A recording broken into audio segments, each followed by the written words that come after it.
Welcome to Daily Dose of Knowledge. Your brain has a flaw, and modern life was designed to exploit it. Subscribe so you never miss what comes next. There is a reason you can scroll for an hour and feel nothing. There is a reason food tastes less satisfying than it used to. Music hits less hard. Achievements feel hollow the moment they arrive. Your reward system is not tired. It is broken. And the modern world did it deliberately. Or at least, profitably. To understand what happened, you need to understand the molecule at the center of it all. Dopamine, a neurotransmitter that governs motivation, pleasure, and the drive to pursue rewards. Most people think dopamine is the pleasure chemical. It is not. That is the most important misconception to correct. Dopamine is the wanting chemical. It fires not when you get what you want, but when you are about to get it. It is the feeling of reaching, not the feeling of having.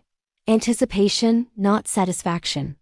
This distinction explains why modern life feels so empty for so many people. For most of human history, dopamine served one precise function. It motivated our ancestors to pursue things that kept them alive. Food, shelter, social connection. The brain released dopamine to drive the pursuit. The reward followed. And the system reset. The pursuit was hard. The reward was real. The reset was complete. That system evolved over hundreds of thousands of years. It was calibrated for a world of scarcity and effort. Then we built a world of instant abundance. And the calibration shattered. Every notification on your phone is a dopamine trigger. Every scroll is a variable reward. The same mechanism as a slot machine.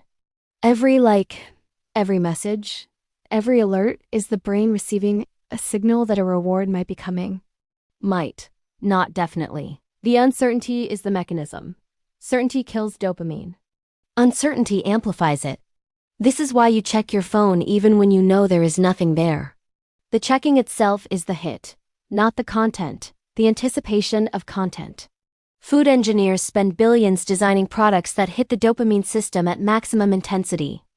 Ultra-processed foods combine salt, fat, and sugar in ratios that do not exist in nature. Ratios the brain has no defense against.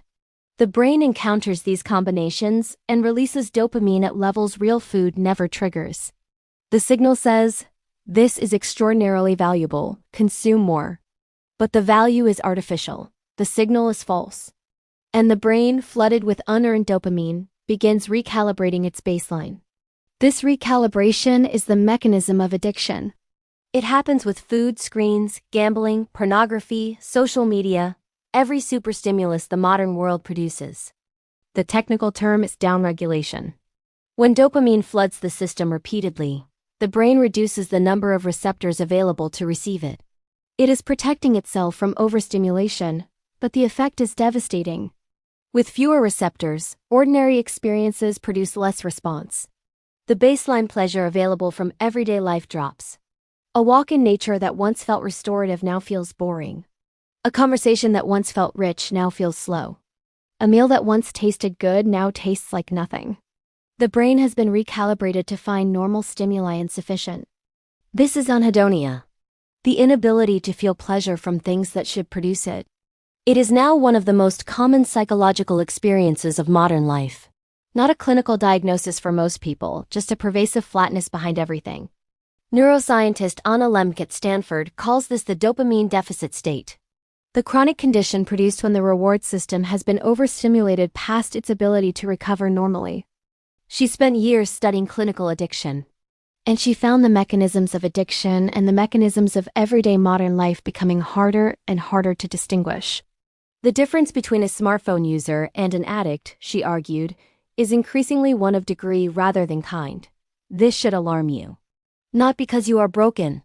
Because the system producing this outcome was built intentionally. Silicon Valley engineers who design the most used platforms have spoken publicly about this. Many do not allow their own children to use the products they built. The former president of Facebook admitted it was designed to give people a dopamine hit every time someone likes or comments on a post. This is not conspiracy. It is a business model. Attention is the product. Dopamine is the mechanism. You are the resource being harvested. Dopamine does not just govern pleasure. It governs motivation itself. When the dopamine system is downregulated, the drive to pursue anything diminishes. Not just enjoyment, the will to act. This is why chronic overconsumption produces people who cannot start tasks, cannot sustain effort, cannot tolerate 30 seconds of boredom. The boredom is not weakness, it is withdrawal. The brain is in deficit and demanding the superstimulus it has been trained to expect. When that stimulus is withheld even briefly, the discomfort is real. The restlessness, the agitation, the compulsive reach for the phone.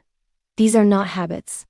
They are neurological withdrawal responses operating below the level of conscious choice. Dopamine in moderate natural levels is also the engine of creative thought, the insights that arrive in the shower, the connections that form on a walk, the ideas that emerge in silence. These require a brain with space. A brain that has been allowed to be bored. Chronic overstimulation eliminates that space. The brain that is always consuming is never generating, never connecting, never creating. The most creative minds in human history had no smartphones. They had long stretches of nothing. And from that nothing, everything came. Dopamine dysregulation does not stay inside the individual. It deforms how people connect with each other. When the brain has been calibrated to superstimuli, real human beings become comparatively boring. A real person cannot compete with a curated feed, cannot compete with infinite novelty designed by engineers to be maximally engaging. And so real relationships begin to feel less rewarding, less urgent, less worth the friction they require. Dating apps apply the slot machine mechanism to human attraction. The swipe is the variable reward. The match is the dopamine hit. The actual person becomes almost incidental. The brain has been trained to keep swiping, not to settle into depth. Researchers found that heavy dating app users report lower relationship satisfaction even when they find partners. The reward system cannot stop searching for the next hit. Depth requires the opposite of dopamine flooding. It requires slow, patient investment in something that does not deliver instant reward. The dopamine-saturated brain finds this almost unbearable. Not because the person is wrong, because the circuitry demands speed. So what is the answer? It is simpler and harder than anything the supplement industry will sell you. The answer is abstinence from superstimuli. Not forever. Long enough for the brain to begin recalibrating its baseline. Anna Lembke recommends a minimum of 30 days. 30 days of removing the primary superstimulus, whatever yours is, to allow receptor sensitivity to begin recovering. This is not comfortable. The first week feels worse, not better. The brain in withdrawal protests loudly. Cravings intensify before they ease. Boredom becomes almost physically painful. The discomfort is not a sign that something is wrong. It is a sign that something is healing. The brain on the other side of that discomfort begins rediscovering things it had lost. The taste of food, the interest in conversation, the pleasure of doing nothing in particular. These are not small recoveries. They are the restoration of the capacity to feel alive in an ordinary life.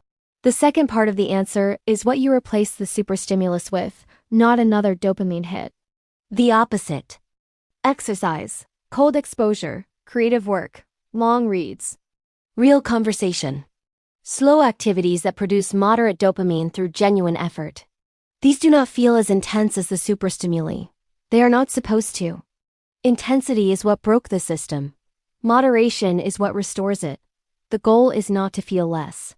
The goal is to feel accurately.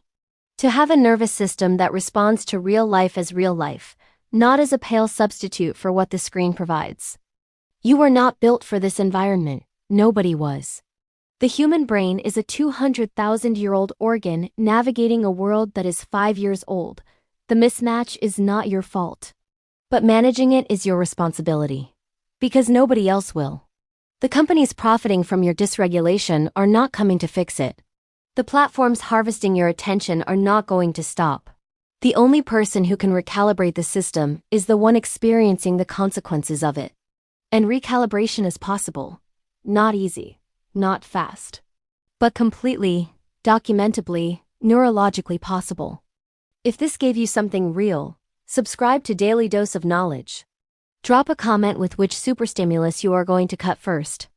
Explore our videos on psychology, human behavior, self-help, science, history, relationships, and the forces shaping modern life. There is always something here that will shift the way you think.